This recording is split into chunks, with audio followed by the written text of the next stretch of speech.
काले के आईनी दुनिया में काले के जइबा हो।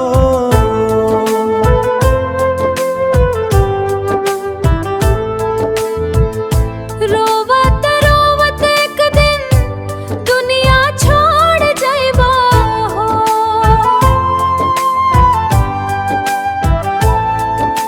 झूठ माया एक नगिया सब सपना हो जाओ। नाम बिना प्रभु के मनवा अंधियारा में खो जाई।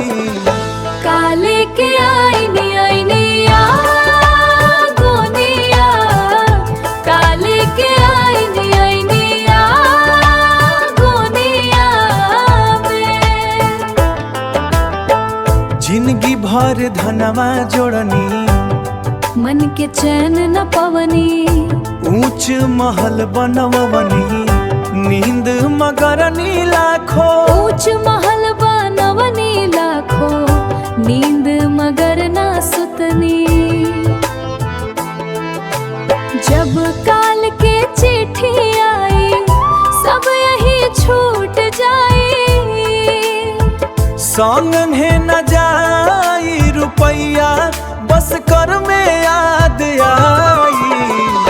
रोवत रोवत एक दिन ना गोनिया, रोवत रोवत एक दिन ना गोनिया में। माई बाबू रोई है पीछे संगी साथी छूटी है।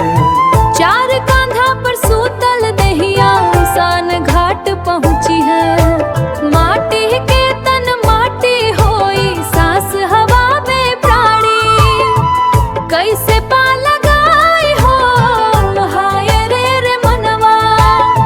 काहे भूल गईल सच्चाई एक दिन जाना अकेलाई। अब हियो समय तू गाले उनके चरण में सुना दे। उनके चरण में सुनाई रोवत अखिया के आंसू। ओही पोछे आयु मना